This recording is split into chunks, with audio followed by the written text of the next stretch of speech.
오늘도 예배 자리 주님 전에 나오신 여러분 한 분 한 분을 다시 한번 주님의 이름으로 환영하고 축복합니다.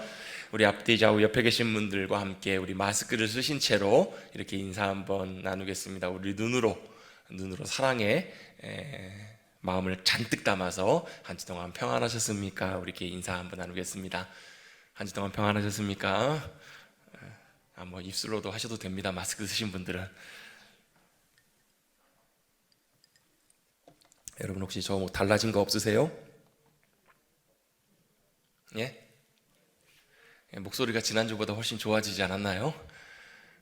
여러분 찬바람이 부니까요, 이게 코도 맹맹해지고 목도 이렇게 좀 금방 잠기는 것 같습니다. 한 주 만에 어떻게 이렇게 날씨가 그렇게 급하게 바뀔 수 있을까라는 생각이 많이 들었습니다. 금방금방 시간이 지나가죠. 여러분 뭐 앞에 장사 없다고요? 잘 모르세요? 세월 앞에 장사 없잖아요. 여러분 그 시간 앞에서, 우리 흘러가는 세월 앞에서 어느 누구도 거스를 수가 없는 것이 바로 우리의 인생이고 우리의 존재이잖아요. 제가 어제 우리 사랑하는 집사님, 우리 아들 의영 형제, 의영군 결혼식에 갔는데요, 우리 신랑 신부가 부모님께 영상을 이렇게 준비해가지고 영상을 이렇게 보여주더라고요. 근데 이제 그 영상을 보면서 제가 깜짝 놀랐어요. 야, 우리 집사님 내부는 30년 전이나 지금이나 똑같으시다. 어머니 아버지의 옛날에 처녀 총각 시절 또 결혼할 때 모습을 사진으로 이렇게 영상으로 이렇게 보여주는데, 야, 정말 비슷하더라고요. 근데요, 아무리 비슷해 보여도, 우리 집사님이 아무리 동안이셔도 여러분 세월 앞에는 장사가 없어요. 죄송한 얘기지만요, 내가 그 자리에 있었던 것 같은데 어느새 시간이 금방 지나서요, 다음 세대가 그 자리에 서 있잖아요. 여러분 우리의 인생의 시간이 그렇게 장사 없이 순식간에 지나가는 것처럼 우리의 인생도, 우리의 삶도, 우리가 원했던 우리의 모든 것들도 그 세월 앞에서는 다 흘러가요. 그래서 여러분 변하지 않는 것이 가치 있고 귀한 거예요. 여러분 이 땅에서 변하지 않는 것이 뭐가 있을까요? 여러분 다 지나가요. 그런데요, 딱 한 분, 시간을 만드시고 세월을 주관하시고 역사하시는 하나님 한 분만 변하지 않으신 줄로 믿습니다. 그래서 여러분 주님이 귀하세요. 여러분 세상을 보면 변하지 않는 것이 많이 있는 것 같아요. 해도 변하지 않고요, 산도 변하지 않고, 바위도 여전히 그곳에 있는 것처럼 보이지만 그것을 만드시고 주관하시는 하나님, 그분이 영원토록 변치 않으시기 때문에 위대하시고 대단하신 줄로 믿습니다. 여러분 이렇게 정신없이 지나가는 우리의 인생의 시간 정말 금방 지나가잖아요. 특별히 올 한 해는 어떻게 지나가는지 모르게 그냥 쑥 지나가 버리잖아요. 여러분 조금만 기다려 보십시오. 금방 추워집니다. 지난주까지는 여러분 에어컨 틀었지만 오늘 벌써 에어컨 안 틀잖아요. 조금 지나면 히터 틀어야 합니다. 그것처럼 여러분 우리의 인생의 시간이 그렇게 금방금방 지나갈 때에 여러분 영원토록 변치 않으시는 그 주님 믿음으로 붙잡고 귀하게 가치 있게 살아가시는 귀한 믿음의 백성들 되시기를 다시 한번 주님의 이름으로 축원합니다. 세상의 모든 것은 다 변해요. 또 흔들려요. 그렇기 때문에 여러분 세상을 바라보고 가는 사람은요 항상 정신이 없어요. 여러분 멀미하는 분들에게 항상 권면하잖아요. 멀리 보시라고. 왜요? 멀리 지평선 이렇게 보면 흔들리지 않으니까. 어떤 목사님은 외국에 사역을 많이 다니시는데요, 비행기를 타실 때마다 그렇게 많이 타는데도 가끔 한 번씩 멀미를 하신대요. 멀미를 하시면 어떻게 하냐면, 목사님의 방법은 뭐 맞는지는 모르겠어요, 비행기 시트의 의자에다가 머리를 딱 갖다 붙이신대요. 그리고 흔들리지 않게 가만히 거기 계신다는 거예요. 뭐 맞는지 아닌지는 모르겠습니다. 근데 중요한 거는 멀미가 흔들리기 때문에 그렇잖아요. 우리의 영혼도 멀미를 합니다. 여러분 우리 인생의 시간 가운데 세상을 보며 사람을 보면요 멀미하게 돼요. 항상 요동치거든요. 항상 여러분 이거 괜찮나 싶은데, 제가 예전에 어렸을 때 들었던 말 중에 제일 인상적인 말 중에 하나가 이런 게 있습니다. 6.25 때 난리는 난리도 아니라고. 이게 무슨 의미예요 여러분? 여러분 아마 이 가운데 6.25 겪어보신 분들 계실 거예요. 얼마나 큰 난리고 얼마나 복잡해요. 근데 여러분 그거 전쟁 끝나고 났더니 평안하시던가요? 또 여러분 다른 문제들이, 다른 여러 가지 많은 상황들이 끊임없이 여러분 파도처럼 밀려오는 것이 여러분 우리의 인생일진데, 여러분 우리가 흔들리는 요동치는 그거 보고 있으면 우리의 영혼이 멀미하더라는 거예요.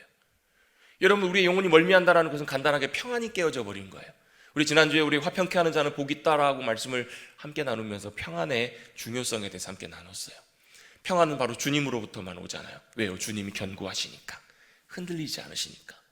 굳건한 반석 되시니 그 위에 내가 서리라. 그 위에 내가 서리라. 여러분 그래서 믿음은요 견고한 반석 위에 흔들리지 않게 거기에 딱 붙어 있는 것, 거기에 세워져 있는 것이 진짜 믿음이라면, 여러분 이 시대 가운데 참으로 믿음이 필요한 시대인 줄로 믿습니다. 세상을 보며 사람을 볼 때 여러분이 코로나 해결되면 괜찮아질까요?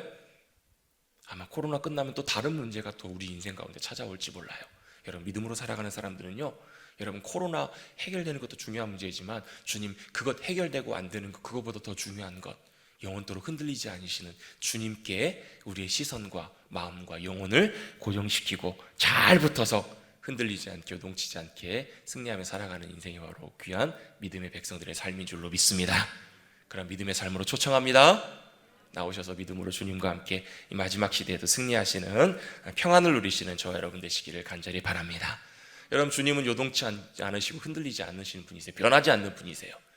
여러분 그 성경에서 보면 변하지 않는다라는 것을 설명할 때 여러 가지 많은 것들로 설명되는데 그 중에 사실 대표적인 것 중에 하나가 바로 뭐냐면 소금입니다. 소금 변하지 않는다라고 할 때 소금을 가지고 예를 들어 사용해요. 오늘 우리가 마태복음 드디어 이제 1절부터 12절까지를 2달 동안 읽다가 이제 13절로 넘어오게 되었어요. 사실 5장부터 시작되는 말씀은 산상수훈, 예수님께서 산에 오르셔서 예수님을 따라왔던 제자들에게, 예수님을 따랐던 사람들에게 전해주신 말씀이 5장, 6장, 7장의 말씀이에요. 그래서 사실 이 산상수훈 말씀, 마태복음 5장, 6장, 7장 말씀은 여러분 주님을 따라가지 않는, 예수를 믿지 않는 사람들은요 사실 이렇게 살아가기가 쉽지 않아요. 물론 도덕적으로 살아갈 수 있겠지만 이 주님의 말씀의 의도가 어디 있냐면 바로 주님을 따라 나온 백성들, 주님을 따라서 하나님의 백성으로 살기를 원하는 이들에게 단순히 너희가 이렇게 살라 이게 아니라 하나님의 백성의 삶의 모습은 이런 것이다 라고 주님이 말씀해 주신 거예요. 여러분 이게 순서가 굉장히 중요하다라고 저는 그렇게 생각을 하는데요, 이게 왜 순서가 중요하냐면 우리가 이렇게 살아서, 이렇게 착하게 살아서 이 말씀대로 잘 살아서 우리가 하나님의 기쁨이 되고 하나님께 잘 보이고 또 하나님의 백성, 하나님의 천국의 백성이 돼야 되겠다, 이게 순서가 아니고 이게 반대라는 거예요. 나를 하나님께서 값없이 하나님의 은혜로 하나님의 백성으로 불러주신 거예요. 여러분 이게 왜 순서가 중요하냐면 이게 바뀌게 되면 어떤 일이 우리 가운데 벌어지냐면요, 하나님 앞에 잘 보여야 된다라는 부담감과 죄책감이 우리 가운데 찾아오게 돼요. 어떤 목사님이 말씀을 묵상하시다가 그때 참 힘든 시간을 보내고 계시다가 어느 말씀을 읽게 됐냐면 그 하나님께서 예수님에게 하셨던 말씀 있잖아요. 예수님이 세례를 받고 나오실 때 또 변화산에서 주님이 영광 가운데 함께 하셨을 때 하늘에서 소리가 들려요.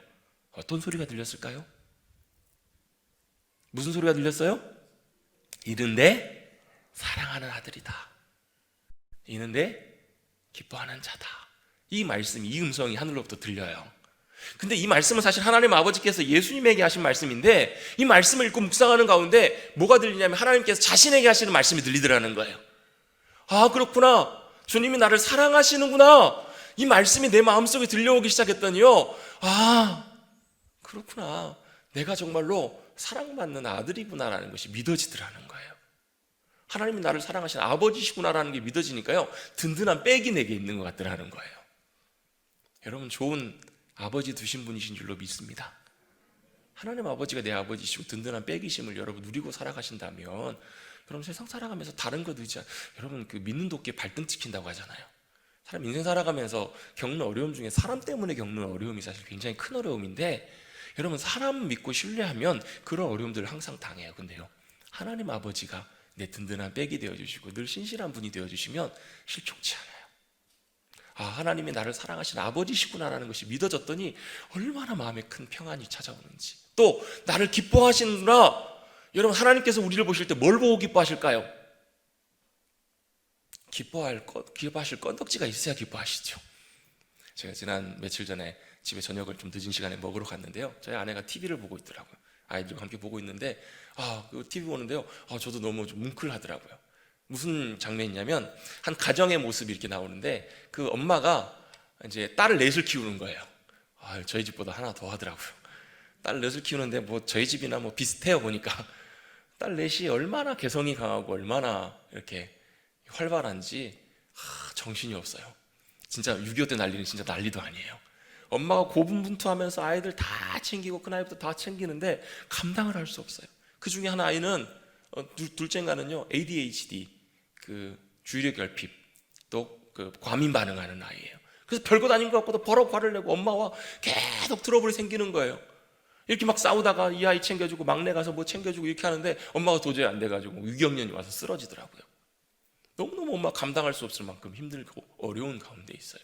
근데요, 나중에 아이들을 따로 불러놓고 아이들에게 묻는 거예요. 엄마, 너희에게 엄마는 어떤 존재야? 큰아이가 이렇게 얘기해요. 엄마는 나의 반쪽이라는 거예요. 왜요? 없으면 안 될 존재라는 거예요. 막내, 셋째, 둘째 그렇게 많이 다투고 하는데도 둘째한테 엄마 몇 점이야 물어봤더니 몇 점이라 그래요? 엄마 100점이라는 거예요. 근데 큰애는 엄마가 80점이래요. 왜 80점이야 라고 물어봤더니 엄마가 더 행복하고 기쁘면 100점이라는 거예요. 너무 힘들어 보이기 때문에 엄마가 더 행복했으면 기뻤으면 100점이라는 거예요. 그 얘기를 듣는데 엄마가 그 얘기를 들으면서 펑펑펑펑 우는 거예요. 여러분, 가족은요, 엄마, 부모와 자녀와의 관계는 자식이 속썩이기도 하고 힘들기도 하고 하지만 자식이기 때문에 기쁨이잖아요. 부모이기 때문에 소중하고 없어서는 안 될 존재이고 기쁨인 것처럼 하나님께서 우리를 대하실 때는요, 먼저 존재로 대하신다는 거예요. 어떤 일이 아니라 우리가 하나님 앞에 뭔가를 기쁘시게 해드려서가 아니라 하나님이 우리를 자녀 삼으시고 우리를 자녀 삼으시기 위해서 아들까지 십자가에 죽이시면서까지 그 핏값을 우리를 자녀 삼아 주셨기 때문에 우리가 하나님의 기쁨인 줄로 믿습니다. 존재만으로 주님의 기쁨이 된다는 거예요. 여러분, 이게 여러분 분명하게 믿음 가운데 세워지지 않으면 자꾸 마음속에 어떤 마음이 드냐면 죄책감이 들어와요. 여러분, 우리가 주님께 기쁨이 되기를 원한다, 주님 앞에 더 잘 하기를 원한다라는 마음과 죄책감은 엄연히 다른 거예요.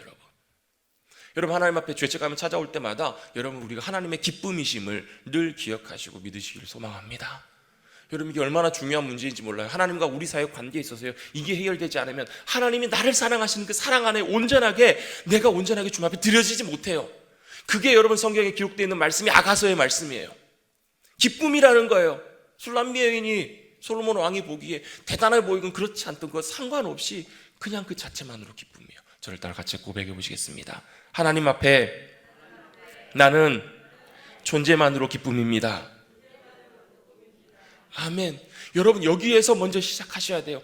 내가 하나님의 기쁨이구나라는 것을 알고 이제 어떻게 살아가는 거예요? 이제 하나님의 자녀로 살아가는 거예요. 하나님의 자녀로 하나님의 자녀답게 살아가는 거예요. 여러분, 이것이 바로 산상수훈에 나와 있는 순서입니다.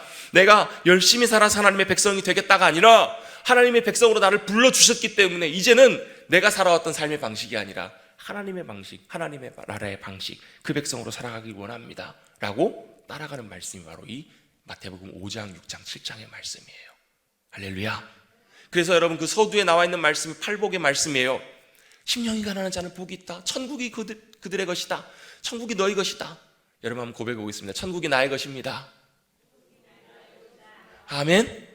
누구예요? 심령의 사모함, 가난함이 있는 이들에게. 여러분, 만족하십니까? 채워지십니까? 다시 또 열망하십시오. 다시 간구하십시오. 하나님이 다윗을 기뻐하셨던 이유가 바로 그거예요. 다윗은 하나님을 그토록 열망했던 이유예요. 왕이 되었음에도 불구하고 주님, 제가 딱 한 가지 원합니다. 인생에서 다른 거 원치 않고 하나님의 전에 주님과 함께 거하는 것입니다. 주님을 향한 간절한 사모함과 열망이 있었기 때문에 다윗을 기뻐하셨거든요. 이게 바로 심령이 가난한 자들의 특징이에요. 애통하는 자는 복이 있다. 하나님 앞에서 애통해하는 거예요. 뭐가요?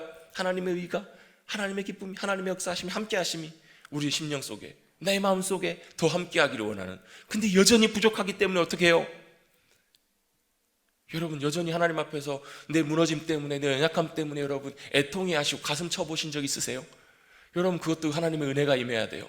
여러분, 회개도요, 내가 회개하고 싶다고 회개되는 게 아니에요. 실제로요, 정말 하나님의 애통하심이 부어지고 하나님의 은혜가 우리 가운데 부어지게 될 때에 우리 마음을 찢고 주님 앞에서 엎드려서 애통해하며 주님을 찾고 구해요. 그래서 주님이 찾으시는 제사는요, 다른 제사가 아니라 상한 심령의 제사를 찾으세요. 여러분, 주님 앞에 애통하십시다. 여러분, 한마디로 이걸 바꿔보면요, 하나님의 은혜를 간절히 구하는 거예요. 여러분이 혼자 승리하려고 하지 마세요. 하나님의 도우심과 은혜를 구하십시오. 내가 믿음으로 살아가는 것 여러분 불가능해요. 여러분, 제가 그 가정 모습을 보면서 뭐가 생각이 나는 줄 아세요? 야, 우리 집의 모습하고도 똑같다. 근데요, 거기는 뭐가 필요하냐면 하나님의 은혜가 필요해요. 하나님의 평강이 임해야 돼요. 여러분, 물론 인간적인 여러 가지 많은 방법들도 필요해요. 서로 대화하는 것들도 필요하고 알아가는 과정도 필요하고 치료해가는 과정들도 필요해요. 그런데 가장 본질적으로 거기에 하나님의 은혜가 임하셔야 돼요. 애통하는 이들 가운데 위로함이 임하게 될 줄로 믿습니다. 여러분, 우리가 이렇게 8주 동안 말씀을 함께 나눴어요. 또 어떤 말씀이 온유한 자는 복이 있다. 여러분, 온유하십니까? 김현기 장로님 온유하시잖아요. 온유하십니까? 여러분, 이건 여러분 태생적으로 온유한 사람을 말하는 것이 아니에요. 우리가 온유하지 못하기 때문에 주님이 기뻐하시는 말과 행동과 태도와 이런 자세로 믿음으로 순종할 때 나타난 열매가 온유함이잖아요.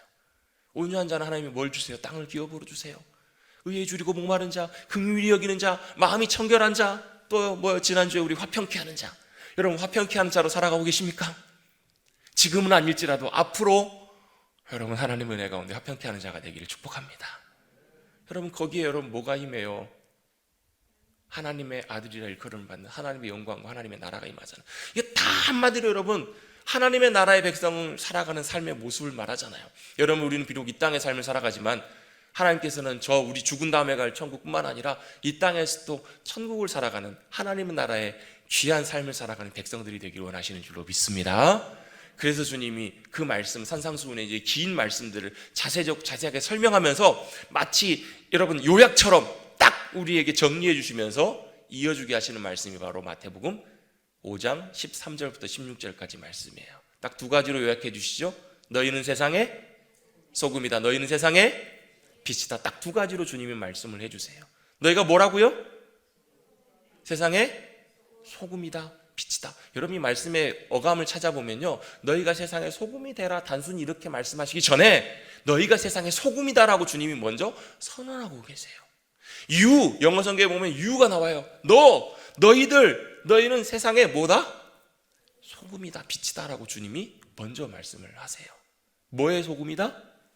세상의 소금이다라는 거예요. 주님은 주님의 소금, 주님의 빛 이전에 세상의 소금이 되고 세상의 빛으로 우리를 삼으시고 불러주신 거예요.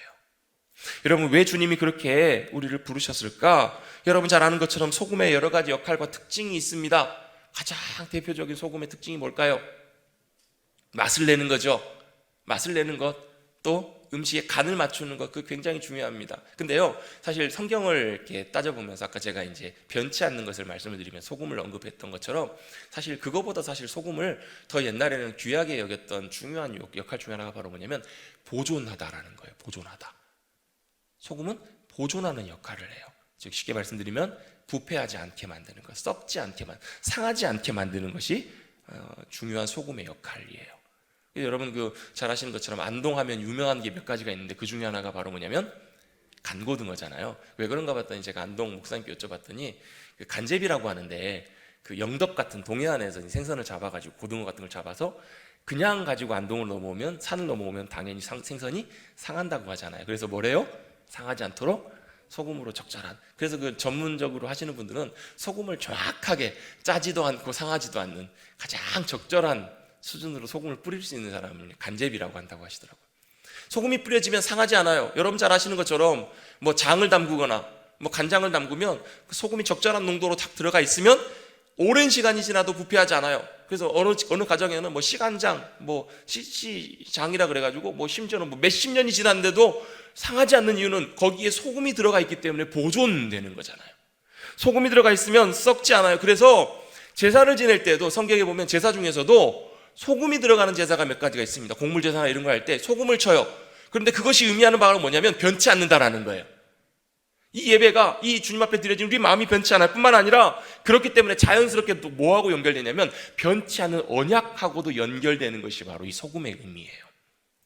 하나님의 언약이 변치 않는다는 걸 의미할 때 소금을 함께 사용을 해요. 또한 연이어서 여기서 파생해서 무슨 의미까지 살펴볼 수 있냐면 소금은 또 부패하지 않게 할 뿐만 아니라 소독하는 역할도 하잖아요. 여러분 잘 아시는 것처럼 락스의 성분이 소금인 건 아시죠? 락스 소독 우리 어머니들 많이 쓰시잖아요. 다들 권사님들, 집사님들. 락스는 소금 갖고 만들잖아요. 왜요? 거기에 들어가면 모든 균들이 없어져요. 죽어요. 또 그래서 성경에서는 소금을 치료제나 또 소독용으로도 소금을 사용하기도 했어요. 엘리사가요, 기적을 나타내는 많은 기적 가운데요, 그것이 하나 중에 그런 게 있어요. 소산물이 안 좋은 땅이 좋지 않아가지고 소산물이 잘 안 맺히는 거예요. 토산물이 잘 익지를 못하고 금방 다 떨어져 버려요. 올해도 지금 과일이 많이 떨어진다고 하잖아요. 땅이 안 좋으니까 엘리사가 어떻게 하냐면요, 소금을 좀 가지고 가가지고 소금을 그 땅에 뿌립니다. 그러면서 뭐라고 하냐면 물에다 뿌리는데요, 물에다 뿌리면서 내가 이 물을 이제 소금을 통해서 뭐 한다? 고쳐지기를 원한다. 고쳐질지어다라고 믿음으로 선포하고 그 물을 고쳤더니 뭐가 되냐면 땅이 고쳐져요. 그래서 익는 소산물과 열매들이 풍성하게 맺혀져요. 여러분 실제로 이런 간증들이 있거든요. 어느 지역에서 선교사님이 그 땅을 위해서 기도했어요. 그랬더니 막 열매 맺히던 것들이 평상시보다 엄청나게 크게 맺히는. 여러분 그럼 좋으시겠죠? 네, 좋으시겠죠? 여러분 그런 은혜가 여러분 하나님과 동행하는 이들 가운데 여러분 함께 실제로 한다라는 거예요. 근데 마찬가지로 소금이 바로 그런 놀라운 고침의 역사, 또 썩지 않게 하는 그런 역사를 이룬다라는 거예요. 물론 무엇보다도 여러분 소금은 맛을 냅니다. 간을 합니다. 여러분 음식을 맛있게 하는 역할을 소금이 하는 거예요. 그래서 여러분 소금이 들어가 있는 곳에는 뭐가 있냐면요, 바로 여러분 음식 맛있게 드시면 어떠세요? 기분이 좋아지시잖아요. 행복해지시잖아요. 그래서 소금이 있는 곳에는 기쁨이 있어요. 거기에 행복과 만족이 거기에 있어요. 여러분 소금이 들어가면 왜 맛있는지 아세요, 여러분? 간이 맞기 때문에도 그런데요, 소금이 하는 또 중요한 역할이 하나 있어요. 여러분 제가 얼마 전에 한 조미료에 대해서 잠깐 어떤 내용을 통해서 공부한 적이 있는데, 저도 일절 사실 지금까지 조미료를 먹었던 사람이 아니거든요. 조미료를 굉장히 안 좋아했던 사람인데, 왜 인식 속에 조미료 하면 화학 조미료, 화학 약품, 물품이라는 인식이 강해서 그렇잖아요. 근데 실제로 조미료는 화학약품으로 만드는 것이 아니라 다시마에서 추출을 해내는 거잖아요. 근데 요즘은 이제 잘 안 맞아, 수지타산이 안 맞아서 사탕수수에서 그 성분을 만들어내는데, 그 주원료가 뭐냐면, 그것도 보면 조미료도 우리나라 조미료가 4세대까지 있습니다. 제 1세대가 뭐냐면 미땡, 여러분 잘 아시는 거 있죠? 그 성분이 뭐냐면 글루탐산 나트륨이라고 하는 것인데, 그게 어디서 나오는 거냐면 이 글루탐산이라는 것이 단백질이나 곡물에도 많아요. 여기에 있는 이제 단백질 아미노산인데, 이게 뭐와 만나면 글루탐산 나트륨이 되냐면 소금과 만나면 글루탐산 나트륨이 된대요. 그래서 여러분 생선 구우실 때 뭐 뿌리세요? 소금 뿌리시잖아요. 소금을 뿌리면 간도 맞지만 그 소금이 들어가서 거기서 뭐가 만들어지냐면, 쉽게 말하면 미원이 만들어지는 거예요. 거기서 글루탐산 나트륨이 만들어지면서 그 맛이 훨씬 더 풍미가 좋아진대요. 조미료의 역할이 뭐냐면 밋밋한 맛을 좀 더 풍성하게 감칠맛 맛을 나게 하는 거잖아요. 그래서 요즘 저도 가끔 가다가 조금씩 한 번씩 이렇게 조미료를 요즘은 씁니다. 왜냐하면 그걸 도움을 받아서 음식 맛을 더 풍성하게 맛있게 한다라는 거예요. 여러분 음식도 똑같은 음식을 먹지만 여러분 더 맛있게 먹으면 훨씬 더 건강에 도움이 되는 것 같죠? 마찬가지로 소금이 들어가면 음식을 음식되게 한다라는 거예요. 여러분 너희가 세상의 소금이라는 것은 바로 소금과 같은 역할을 하는 사람이라는 거예요. 옛날에는 여러분 소금이 굉장히 귀했어요. 가장 그 집의 큰 보물이었어요. 여러분 이 소금이라는 것이요, 여러분 옛날 로마 시대에는 로마 병사들에게 봉급으로 소금을 줬다고 하잖아요. 그래서 나온 게 샐러리, 샐러리맨 하는 봉급쟁이라고 할 때 나온 이 샐러리가 여기서 나온 유래된 말이래요. 소금이 굉장히 가치 있고 보배로운, 굉장히 중요한, 집에서 가장 소중한 존재였어요. 성경에서 유대인들도 이 소금이 나올 때마다 은유적으로 비유적으로 이렇게 사용해요. 뭐냐면 바로 에센스, 가장 중요한 본질적인 것을 말할 때 소금을 빗대어서 이렇게 얘기를 했다라는 거예요. 여러분 너희가 세상의 소금이다라는 말씀은 바로 음식을 맛있게 하는 것처럼 내가 거기에 있음으로 말미암아 정말로 소금과 같은 역할을 하는 사람, 내가 거기에 있음으로 그 모임이 복되고, 내가 거기에 있음으로 거기에 기쁨이 생기고, 마치 여러분 화평케 하는 자처럼 바로 그런 역할과 존재를 하는 사람들이 바로 소금과 같은 사람이라고 성경은 우리에게 말씀해 주신다라는 거예요. 너희는 세상의 소금이다. 보존하고요, 부패하지 않고 거기에 진짜 맛을 내게 하는, 정말로 음식을 음식되게 하는 역할로 하나님이 우리를 부르시는데요, 이유가 있습니다. 왜 그러냐면 소금이 꼭 필요하기 때문에. 왜요? 세상은 죄로 인해서, 죄가 이 세상에 들어왔기 때문에 타락하고 부패한 본성이 세상에 가득해 있기 때문에 그래요. 여러분 세상은 가만 놔두면 부패합니다. 가만 놔두면 썩어요. 가만 놔두면 타락해요. 변질돼요. 부패합니다. 여러분 올여름이 장마가 굉장히 길었잖아요. 그러면서 제 방에서도 이제 저희 찬양대실, 또 제 방 유치부실, 여기가 이제 교회에서 이제 햇빛이 동향이어서 제일 그래도 좀 약간 습기가 높은 데잖아요. 근데 작년 재작년까지는 전혀 몰랐는데 올해는요, 습도가 생각보다 높았나 봐요. 방심하는 사이에 뭐 가방이며 뭐 옷이며, 심지어는 막 보니까 넥타이까지 뭐가 올라왔어요? 곰팡이가 확 올라온 거예요. 습도가 높으니까, 온도가 높으니까 곰팡이가 확 올라와서 부패가 오는 것처럼, 여러분 이 세상은요, 이 세상의 모든 풍토와 모든 것들은 가만 놔두면 부패하게 되어 있습니다. 가만 놔두면 썩어요. 가만 놔두면 변질돼요. 왜요? 죄 때문에 그래요. 그래서 성경은 우리에게 말씀합니다. 세상은 다 부패했다. 그 중에서 여러분 가장 부패한 데가 어딘 줄 아세요? 예레미야 17장 9절 10절 이렇게 말씀합니다. 만물보다 심히 부패한 것이 너희의 마음이다라고 말씀을 하시잖아요. 여러분, 그렇기 때문에 죄인들이, 여러분, 변화되지 않는 사람들이 이 세상에 살아가서 하는 모든 행위들은 결국은 사실은 이게 부패하고 썩을 수밖에 없다라는 거예요. 만물보다 부패한 것이 사람의 마음이라 누가 능히 알리오마는 주님은 그 모든 것들을 다 꿰뚫어 보고 알고 계신다라는 거예요. 여러분, 세상은 그렇기 때문에 어두움 가운데 세상은 변질되고 타락할 수밖에 없어요. 그래서 주님이 뭐라고 선언하시냐면, 그런 타락한, 그런 변질되는 썩어져가는 세상 가운데 너희가 바로 세상의 소금이다 라고 말씀하십니다. 너희가 바로 세상의 소금이다. 여러분, 먼저 하나 따져봐야 될 것은, 여러분, 소금이 있어야 될 곳은 어디냐면 세상이에요. 우리가 있어야 될 곳은 어디냐면 세상이에요. 여러분, 우리가 있어야 될 곳, 우리가 있고 싶은 곳, 가고 싶은 곳 있어요. 여러분, 제자들이요, 예수님을 따라갔더니 어느 산에 올라갔는데 거기서 어떤 걸 보냐면 예수님이 영광스럽게 변화되는 모습을 보세요. 거기서 놀라운 영광을 봐요. 천국의 기쁨을 봐요. 얼마나 감격스러웠는지, 얼마나 좋았는지. 주님, 우리가 여기에 집 짓고 여기 살면 안 될까요? 여러분, 그럼 얼마나 좋겠어요. 여러분의 집에 들어갔던 집이 천국과 같아요. 여러분, 하루하루가 천국과 같아요. 그럼 여러분 얼마나 좋겠어요. 교회만 오면 너무너무 좋아요. 근데 주님은요, 거기에 있으라고 말씀하시는 것이 아니라 어디로 가라고 말씀하시냐면 세상으로, 세상에 있으라고 주님 말씀하세요. 아니야, 여기 너희 있어야 될 곳이 아니야. 다시 산으로 내려가. 여러분, 소금이 진짜 있어야 되는 곳은요, 세상이에요. 그 말은요, 여전히 부패하고 여전히 썩고 여전히 복잡해요. 여러분, 혹시라도 이 가운데 계신 분들 중에서 하나님 저 빨리 좀 옮겨주십시오. 주님, 빨리 이곳 좀 지나게 해주십시오. 다른 곳, 좋은 곳 좀 옮겨주세요. 하나님, 푸른 풀밭과 쉴만한 물가로 인도해 주신다면서요. 하나님, 이것 좀 바꿔주세요. 하나님, 저 사람하고 좀 관계 좀 바꿔주세요. 하나님, 저 사람 좀 옮겨주세요. 여러분, 혹시라도 이런 마음 생각 있으신 분 있으시다면 주님이 저와 여러분을 그곳에 두신 이유는 바로 그곳에서 뭐로? 소금으로 있기를 원하시기 때문에 주님이 우리를 불러주셨다는 거예요. 여러분, 우리가 소금이 되면, 그곳에 소금이 되어서 부패하지 않게, 썩지 않게, 소독하고 온전케 되면 주님께서 때가 되면 놀랍게 주님의 일들을 행하시고 새롭게 하시고 변화시켜 주실 줄로 믿습니다. 여러분, 요셉이요, 형들에게 팔려서 애굽으로 끌려가요. 애굽에서 여러분 얼마나 힘든 시간을 보냈겠어요. 무려 여러분 10몇 년 동안, 여러분 1년도 아니고 5년도 아니고 10년이 넘는 거의 한 13년 시간 동안 애굽에서 여러분 지내면서 여러분 밤마다 무슨 생각했을까요? 집에 가고 싶다, 아버지 보고 싶다. 여러분, 그런 생각 했을까요? 안 했을까요? 했어요. 근데요, 하나님이 요셉을 그곳으로 보내신 이유는 거기에서 뭐가 되시기 위해서? 거기에서 소금으로, 거기에서 빛으로, 거기서 하나님의 구원의 일들을 나타내시려고 주님이 거기에다 두시잖아요. 할렐루야. 여러분, 소금이 있어야 되는 곳은 세상인 줄로 믿습니다. 때때로 여러분, 우리의 삶의 자리, 우리가 힘든 곳에 있다고 여러분 때때로 불평 생기기도 하고요, 하나님 앞에 원망 생기기도 해요. 그런데 여러분, 주님이 나를 이곳에 뭘로 두셨다? 소금으로 두셨다. 여러분, 믿음으로 고백하시고 소금이 되시기를 주님의 이름으로 축복합니다. 소금은 세상에 있어야 돼요. 그래서 소금이 거기에 있으면 뭐 하는 것이 정상이냐면 부패하지 않는 것이 정상이에요. 여러분, 그래서 우리가 참 그리스도인이라면 여러분, 내가 있는 곳에는 여러분 부패가 일어나지 않아야 정상이에요. 여러분, 소금 있는 곳이 썩지 않는 것처럼 바로 참 그리스도인들이 세상에 있으면 여러분 많지 않아도 돼요.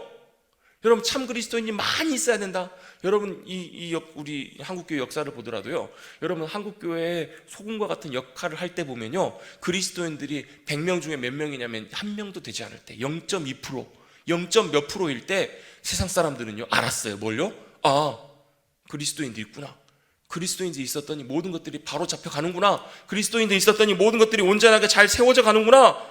그리스도인들이 있었더니 바로 거기에 바로 올바른 의가 임하는구나 라는 것을 세상이 보고 알았다라는 거예요. 여러분, 죄송합니다. 안타깝게 지금은 어때요? 여러분, 내가 교회 다니는 사람인데요, 그러면 여러분 믿고 신뢰하지 않아요. 여러분, 이건 단순히 우리의 문제 이전에 뭐가 문제인가를 점검해 봐야 되냐면, 우리가 참 그리스도인으로 세상의 소금으로 서 있는가, 그곳에 있는가 아닌가, 그걸 점검해 볼 필요가 있다라는 거예요. 여러분, 적절한 양의 소금만 있어도 많지 않아도 괜찮습니다. 소수의 그리스도인만으로도 세상을 썩지 않고 보존케 했던 것처럼 여러분, 우리가 참 그리스도인으로 세상 가운데 있다면 하나님의 공의가 강물처럼 흘러넘쳐야 될 줄로 믿습니다. 여러분, 아모스 5장 24절 말씀에 주님 이렇게 말씀하시거든요. 바로 뭐냐면 정의를 바로 하수처럼, 또 공의를 흐르는 끊이지 않는 강물처럼 흐르게 하라. 왜요? 그렇지 않은 시대가 아모스 시대였기 때문에 그래요. 여러분, 지금의 시대도 마찬가지라면 여러분, 우리가 정말로 참된 소금으로 이 땅 가운데 온전하게 세워져 가시는 저와 여러분 되시기를 주님의 이름으로 축복합니다. 여러분, 우리가 소금으로 살아가기 위해서 중요한 조건이 있습니다. 바로 뭐냐면 진리를 붙들고 살아가는 삶이어야 해요. 진리. 여러분, 진리가 뭘까요? 진리는 변치 않는 것이죠. 변치 않는다라는 말은요, 여러 가지 의미가 있겠지만 가장 중요한 의미가 그 시대의 본질을 드러내는 것이 진리예요. 그 시대의 진짜를 드러내는. 여러분, 이 시대의 진짜가 뭐예요? 주님이 진짜시잖아요. 여러분, 진리를 우리가 살아가는 삶은요, 우리의 삶을 통해서 진리이신 주님이 나타나신 삶이 바로 진리를 살아가는 삶이에요. 여러분, 바로 진리 가운데 온전하게 붙잡힌 바 되어 있을 때, 여러분 무엇인지 항상 진리를 붙잡고 살기를 원하실 때, 주님 어떻게 할까요? 주님 무엇을 해야 되나요? 어떻게 해야 되나요? 묻고 믿음으로 따라갈 때, 여러분 우리의 삶을 통해서 공의가 세워지고, 여러분 부패하려고 하는 상황과 관계와 모든 일들 가운데 모든 것들이 온전하게 보존되고 새롭게 될 줄로 믿습니다. 여러분, 반대로요, 소금이 뭐 하면요? 맛을 잃으면 밖에 버려 밝혀질 수밖에 없다. 여러분, 어떻게 해야 소금이 맛을 잃게 될까요? 제가 말씀을 준비하면서요, 내용을 좀 찾아보니까 소금은 화학적으로 굉장히 안정적이래요. 이 가운데 혹시 화학 전문적으로 잘 아시는 분 계신지 모르겠습니다. 이 소금이라고 하는 이 화학 구조가 굉장히 안정적이어서 소금은 웬만해서 변하지 않는다라는 거예요. 어떤 물리적인 어떤 방법, 물에 섞는다고 해서 소금이 변하지 않고요, 많이 안 변한다라는 거예요. 근데 소금이 소금으로서의 역할을 딱 잃는 경우가 있는데요, 어떻게 하면 소금이 소금으로서 역할을 잃냐면 불순물이 많이 들어가면 소금의 역할을 못한다는 거예요. 소금 자체가 변하는 것 이전에 소금에 불순물이 많이 섞이게 되면, 여러분 옛날에 유대인들은요, 소금을 어떻게 얻었냐면 사해, 염해라고 하잖아요. 염해에 가서 그걸 바닷물을 증발시켜 갖고 남는 것을, 우리나라 천일염처럼 그렇게 소금을 얻었다라는 거예요. 그렇게 얻는데, 이게 불순물이 많으면 어떻게 하냐면 그 사람들이 그거를 어떻게 했을까요? 다시 그걸 물에다 녹였대요. 다시 그 물에 녹인 다음에 부유물들이나 불순물들이나 이런 걸 다시 또 싹 걸러내고, 다시 이걸 어떻게 해요? 다시 증발을 시키면 조금 더 깨끗한, 조금 더 온전한 소금이 만들어진다는 거예요. 그래서 여러분, 깨끗하게 만들어내는 소금, 그걸 정제소금이라고 하잖아요. 근데 그 당시에는 그런 정도까지 기술은 안 됐지만, 어쨌든 불순물들이 많이 들어가게 되면 소금으로서의 역할을 제대로 할 수 없는 그런 좋지 않은 소금이 되어버린다는 거예요. 여러분, 우리가요, 세상의 주님이 우리를 소금이다라고 주님 말씀하셨어요. 근데 소금의 역할이 제대로 안 되는 이유는요, 소금의 문제가 아니라 불순물들이 많이 섞여 있는지를 점검해 봐야 된다는 거예요. 여러분, 한국교회처럼 기도 많이 하는 교회 없어요. 한국교회처럼 전도 많이 하고 열심 많이 내는 교회가 없었어요. 여러분, 한국교회가 여러분 지금이야 기도가 좀 뜸하지만 이건 여러분 자연스럽게 따라왔던 결과이지, 여러분 한국교회가 기도 많이 안 해서 여러분 이런 결과와 열매가 맺힌 것이 아니라는 거예요. 한국교회가 여러분 예배 많이 안 드려서, 한국교회가 신앙 열심히 안 해서 이렇게 문제가 된 것이 아니라, 뭐가 문제냐면 소금이 맛을 잃은 이유는 불순물들과 잡다한 것들이 많이 들어왔기 때문에 이런 일들과 결과가 나온다는 거예요. 여러분, 지금 어느 누구가 세상 사람들이 그리스도인들을 보면서, 교회를 보면서 세상에 소금 역할을 한다라고 여러분 얘기하는 사람들 별로 찾아보기가 쉽지 않아요. 그 이유는 바로 뭐냐면 우리 안에 불순물들. 여러분, 뭐가 불순물일까요? 여러분, 우리의 동기 안에, 우리의 믿음 안에, 우리의 신앙 안에 잘못된 동기들, 잘못된 목적들, 잘못된 욕심과 야망과 많은 것들, 가치관들이 함께 섞여버리면, 여러분 우리가 하나님을 위해 산다라고 하고, 여러분 주님의 영광을 위해 산다라고 하지만 실제로는 여러분 그것이 절대로 소금의 역할을 감당할 수 없다는 것을 여러분 기억하시기를 간절히 바랍니다. 여러분, 소금의 역할을 감당할 수 없으면 뭐 해야 돼요? 밖에 버려져 발 피우든지, 아니면 뭐 해야 돼요? 다시 그 쓸모없어져 버린 소금을 정제해야 돼요. 여러분, 마치 용광로에다가 쇠를 집어넣고 불순물들을 다 녹인 다음에 다시 순도 높은 여러분 금속으로 만들어내는 것처럼, 여러분 소금이 맛을 잃으면요, 다시 회복되는 방법은 다시 정결케 되는 방법밖에 없어요. 여러분, 주님께서 이 시대에도 은혜를 저에게 베푸신다고 믿습니다. 무슨 은혜인가? 바로 우리의 영혼과 우리의 중심과 우리의 신앙과 믿음과 모든 것들을 주님은 다시금 정결케 하셔서 우리가 참된 소금으로 세상을 썩지 않게 하는, 세상에 진짜 하나님의 주시는 기쁨과 맛을 누리는 귀한 존재로 세우기를 원하시는 줄로 믿습니다. 주님은 여전히 우리를 보시면서 우리를 세상의 소금으로 보고 계세요. 여러분, 믿으십시오. 여러분, 이어지는 말씀, 너희는 세상의 빛이다라는 말씀도 여전히 마찬가지로 동일해요. 여러분, 한번 여쭤보겠습니다. 여러분, 빛이십니까? 세상의 빛이십니까? 여러분, 왜 여기서 우리가 대답 못하고 주저주저 하게 되냐면요, 여러분, 우리에게는 빛이 없어요. 여러분, 여러분이 빛이 없다고 여러분 낭망하지 마십시오. 왜요? 여러분, 우리에게 유일한 빛은 주님만이 우리의 유일한 빛이시기 때문에 그래요. 우리가 비춘다고 비출 수 있는 것이 아니에요. 여러분, 우리에게 빛이 있는 것이 아니라 빛은 주님만 빛이세요. 그래서 뭐 해야 돼요? 빛이신 주님이 우리 가운데 오셔야 돼요. 할렐루야. 여러분, 우리 가운데 빛이 비춰지지 않는 이유는 뭐가 문제냐면 빛이 없기 때문에 빛이 비춰지지 않는 거예요. 여러분, 빛이신 주님이 가려지고 빛이신 주님이 우리로부터 멀어지시고 빛이신 주님을 우리가 무시하고 여러분 주님을 찾지 않을 때 여러분 거기에 임하는 것이 어두움이에요. 여러분, 그럼 한번 여쭤보겠습니다. 어두움을 이기려면 어떻게 해야 될까요? 방법은 딱 한 가지입니다. 어둠과 싸운다고 이겨지지 않고요, 우리가 어둠을 이겨보려고 이겨지지 않아요. 어둠이 있을 때는 빛이 다시 임해야 합니다. 같이 한번 저를 따라 고백해 보겠습니다. 빛이 있으라. 빛이 있으라. 여러분, 이 말씀은 창세기 1장 3절에 있는 말씀이에요.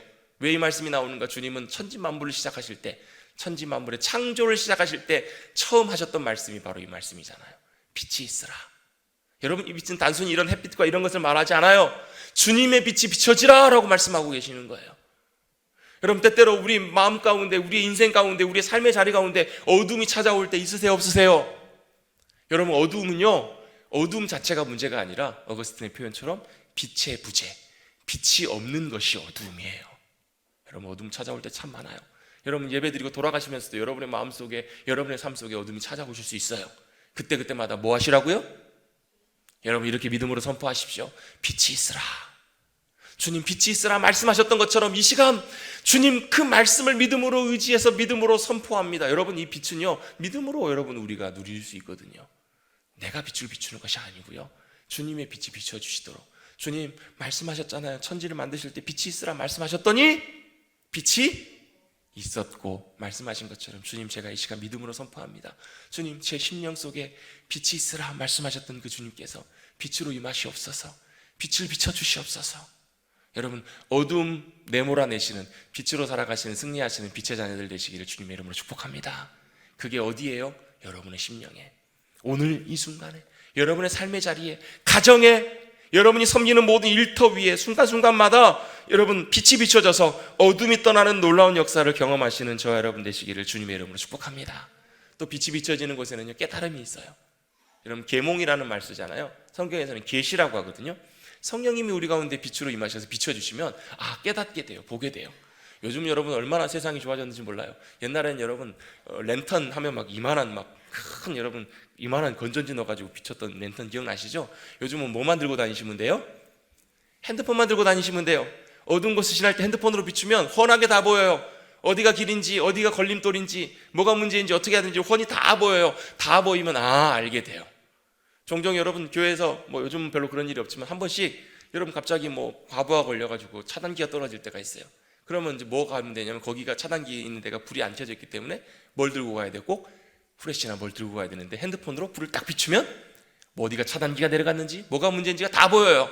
여러분, 주님의 빛이 임하면 여러분 우리의 삶의 문제가 뭔지, 어디로 돌이켜야 되는지, 어떻게 해야 되는지가 주님께서 환하게 깨닫게 해주실 줄로 믿습니다. 여러분, 그게 은혜예요. 여러분, 그것이 우리 가운데 비춰지는 것이 너무너무 중요해요. 우리의 영의 눈이 열리는 거예요. 보이게 되고 비춰지게 되면요, 뭐가 임하게 되면 소망 가운데 주님의 기쁨을 바라볼 수 있게 돼요.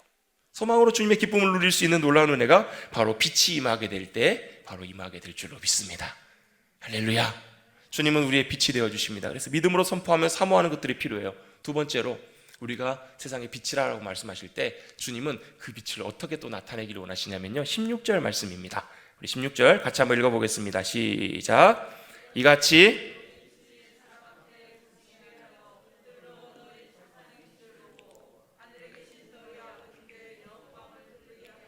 아멘. 자, 빛이 사람 앞에 비춰요.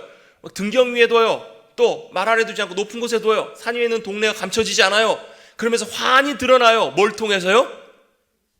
우리의 착한 행실을 통해서. 여러분이 착한 행실이라는 말을 들으면, 착하다라는 말을 들으면 우리가 생각하는 착한 이미지가 있어요. 착한 거. 근데요, 성경에서 나온 착하다, 좋다라는 말은요, 하나님 보시기에 좋은 것, 선한 것이 착한 거예요. 창세기 1장에 나오는 여호와 하나님 보시기 좋았더라, 이 토브라는 단어, 이 개념이 중요해요. 그래서 우리가 착한 행실을 살려면 어떻게 해야 되냐면, 그냥 우리가 착하게 하고 뭐 섬기고 기부하고 이거 이전에 뭐가 중요하냐면, 이 일이 하나님이 기뻐하시는 일인가? 하나님이 이거 어떻게 하기를 원하세요? 하나님이 원하시는 게 뭐예요? 이걸 찾고 구해서 따라가는 사람, 그 삶의 모습과 행함이 착한 행실이라는 거예요. 여러분, 이걸 한마디로 정리해보면 이렇게 정리할 수 있습니다. 같이 한번 고백해 보겠습니다. 예수님 닮아가는 삶. 여러분, 그래서 예수님 닮아가는 사람이 이렇게 중요해요. 예수님을 닮아간다는 것은요, 단순히 얼굴이 닮아가는 것이 아니에요. 생각이 닮아가요. 가치관이 닮아가요. 행동과 말과 여러분 삶이 닮아가는 거예요. 여러분, 저와 여러분의 삶 가운데 예수도 닮기 원하네, 크고도 놀라운 사랑과 은혜, 주님의 마음을 본받는 자, 여러분 이런 고백처럼 저와 여러분 예수님 더 닮아가시는 복된 삶이 되시길 축복합니다. 주님을 닮아가는 삶으로 살아가는 거예요. 그렇게 빛으로 살아가기 시작할 때 여러분 어떤 일이 벌어지냐면, 세상 사람들이 우리의 삶을, 행함을 통해서 뭘 보게 돼요? 하나님 아버지께 영광을 돌려요. 이 말이 무슨 말이냐면, 여러분 우리가 그렇게 살아가게 되면요, 세상 사람들이 뭘 보냐면 우리를 통해서 하나님의 살아계심을 알게 돼요. 그리고 우리와 함께 하시는 하나님을 고백하고 경험하게 돼요. 아까 저도 말씀드렸던 것처럼 딱 그렇게 살았던 사람이 있죠. 요셉이요, 애굽에서 빛으로 소금으로 세워졌더니 어떤 일이 벌어지냐면, 하나님을 모르는 애굽 사람들도요 뭐라고 그래요? 요셉과 함께 하시는 하나님을 보아요. 여러분, 이게 바로 진짜 빛으로 소금으로 살아가는 삶 아닐까요? 여러분, 저와 여러분을 통해서 하나님 진짜 살아계신다고, 그리고 하나님 반드시 당신과 함께하고 계신다고 여러분 이렇게 고백하게 되면, 여러분 우리가 기쁜 데서 그치는 것이 아니라요, 하나님이 얼마나 영광 받으시고 기뻐하시겠냐는 거예요. 여러분, 다른 것 많은 것 하려고 하기 이전에 여러분 하나님이 나의 삶을 통해 살아계심, 그리고 나와 함께하심, 그것이 여러분 환하게 비춰지시는 저와 여러분의 삶이 되시기를 주님의 이름으로 축복합니다. 그래서 여러분, 하나님의 은혜와 도우심이 얼마나 필요한지 몰라요. 하나님이 우리 가운데 은혜로 함께해 주셔서 그러한 놀라운 우리의 삶을 통해서 주님의 살아계심과 역사하심이 온전하게 드러나는 참 그리스도인으로 살아가시는, 회복되어 가시는 저와 여러분 되시기를 주님의 이름으로 축복합니다. 제가 얼마 전에 예전에도 들었던 얘기인데요, 우리 한국 교회에 있었던 이야기를 들은 적이 있어요. 모 교회를 섬겼던, 유명한 오래된 교회를 섬겼던 한 분인데, 이재영 대감이라고, 이분은 누구냐면 그 철종의 조카뻘 되시는 왕손이에요. 왕손. 그러니까 고종이 왕이 되기 전에 사실 순위가 더 높은 분이 원래 이분이었다라는 거예요. 근데 결국은 이제 왕으로 살아가지 않고 왕손으로 살아가다가 우연찮게 자기를 섬기는 마부, 옛날에 이제 말을 타고 다니셨으니까 이제 대감이시니까 말을 이렇게 돌아보는 마부 한 분을 만나게 됐는데, 그분이 엄영수라는 분인데요, 그분이 먼저 선교사님을 통해 예수님을 믿게 된 거예요. 근데 그 당시만 해도 여러분 신분이 굉장히 차이가 많이 났잖아요. 더더군다나 이분은 누구냐면, 섬기는 분은 왕손이에요. 왕손. 왕과 진배 없는 분이에요.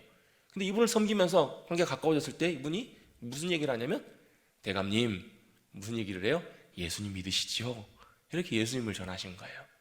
그랬더니 대감이 듣고 한편으로는 발칙하기도 하고 한편으로는 어이가 없잖아요. 그러면 소리를 지르면서 뭐라고 했냐면, 야, 예수 믿으면 내놈 같이 이렇게 마법으로 살아가는 네가 나처럼 대감이나 양반이라도 된단 말이냐, 이러면서 버럭 소리를 지르셨다는 거예요.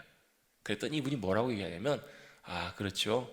근데 대감님, 저는 예수 믿는 도리가 제가 양반이 되기 위해서 예수 믿는 게 아니라 마법으로 살아가는데, 더 마법으로 잘 살아가기 위해서, 잘 섬기기 위해서 제가 예수님 믿지요, 이렇게 얘기를 하더라는 거예요.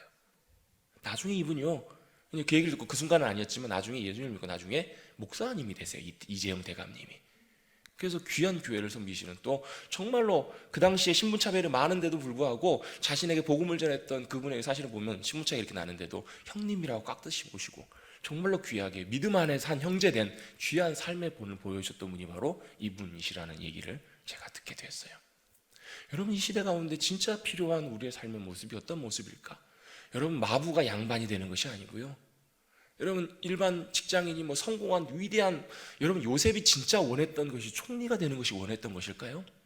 아니요, 요셉은 그걸 원하지 않았어요. 하나님이 올려주셨어요.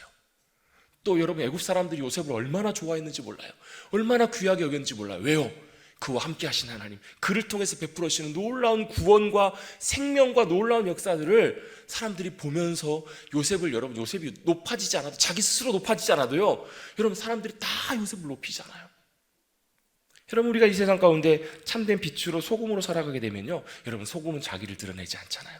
소금은 녹아 없어져 버리잖아요. 빛도요, 자기의 빛을 드러내지 않아요. 근데요, 거기서 진짜 우리가 세상의 소금으로 빛으로 된다면 여러분 분명하게 주님의 영광이, 주님의 역사하심과 행하심들이 이 시대 가운데도, 이 어둠 가운데에서도 온전하게 드러나게 될 줄로 믿습니다. 여러분, 예수 믿으면서요, 내가 잘 되려고 하지 마세요. 여러분, 이 말은 무슨 말이냐면 이런 의미예요. 한 선교사님이 외국으로 자주 다니시다 보니까 아이들에게 약속하면서, 아빠 또 가야 돼. 그럼 아빠가 이렇게 이번에 갔다 오면서 한국에 들려서 한국의 마트에 가서 너네 좋아하는 장난감 꼭 선물 사올게 약속을 하고 가셨다라는 거예요. 그리고 사역을 다 마치고 우리나라에 들렸다가 이제 다시 귀국을 하셔야 되는데, 선교지로 가셔야 되는데 전화를 하셨대요. 누가 받아요? 아이가 받더라는 거예요. 둘째 아이가 받아요. 그래서 받자마자 아빠는 반가운 마음으로 인사를 하려고 그러는데 아이는 뭘 먼저 물어봐요? 아빠? 선물 먼저 물어보더라는 거예요. 한편으로는 좀 괘씸하기도 해가지고 이 아이 아빠가 아이에게 물어봤대요. 아빠가 좋아, 선물이 좋아? 이 아이가 1초의 망설임도 없이 선물, 이러더라는 거예요. 물론 이 선교사님이 아이들에게 선물을 사가셨을까요? 안 사가셨을까요? 사가셨어요. 근데 마음 한편에 씁쓸한 마음이 드는데요, 그때 하나님이 뭘 생각나게 하시냐면, 우리도 하나님께 대해서 이런 자세를 취하고 있지는 않는가. 여러분, 진짜 여러분 지혜로운 아들은 누구예요? 선물을 얻는 게 아니라 아버지를 얻는 거잖아요. 만약에 그때 아빠 이렇게 했으면 어땠을까요? 아마 선물이 2배가 됐을지도 몰라요. 그렇잖아요. 진짜 얻는 것은 선물을 얻는 게 아니라 아버지를 얻는 것처럼, 여러분, 내가 잘 되는 것보다 내가 세상에서 소금으로 빛으로 나와 함께 하신 하나님이 드러나기 시작할 때, 여러분, 그 말씀이 산상수훈의 중요한 말씀처럼 너희는 먼저 그의 나라와 그의 의를 구하라, 그리하면 이 모든 것을 너에게 더하시리라, 이 말씀처럼 여러분 하나님께서 가만 계시겠냐는 거예요. 할렐루야. 여러분, 이 땅에서 하나님 나라의 백성으로 살아가는 삶이 손해가 아니에요. 여러분, 하나님 앞에 맨날 희생해야 될 것 같고, 헌신해야 될 것 같고, 순종해야 될 것 같고, 내가 하고 싶은 건데 안 하고, 이게 아니고 여러분, 그렇게 내가 소금으로 빛으로 거기에 세워질 때, 여러분, 거기에서는 여러분 우리가 상상할 수 없는, 여러분 요셉이 총리가 되는 거 상상도 못했을 거거든요. 그것처럼 하나님께서 우리를 통해서 영광 받으시고 놀라운 역사로 함께해 주실 줄로 믿습니다. 믿음으로 고백해 보겠습니다. 나는 세상에, 가정에, 내 삶의 소금입니다. 빛입니다. 여러분, 여전히 우리는 부족하지만 주님이 우리를 그렇게 부르셨다면 주님의 은혜 가운데 우리를 그렇게 귀하게 사용하시기를 원하시는 줄로 믿고 믿음으로 기대하고 나가시는 사랑하는 귀한 주님의 백성들 되시기를 주님의 이름으로 축복합니다. 기도하겠습니다.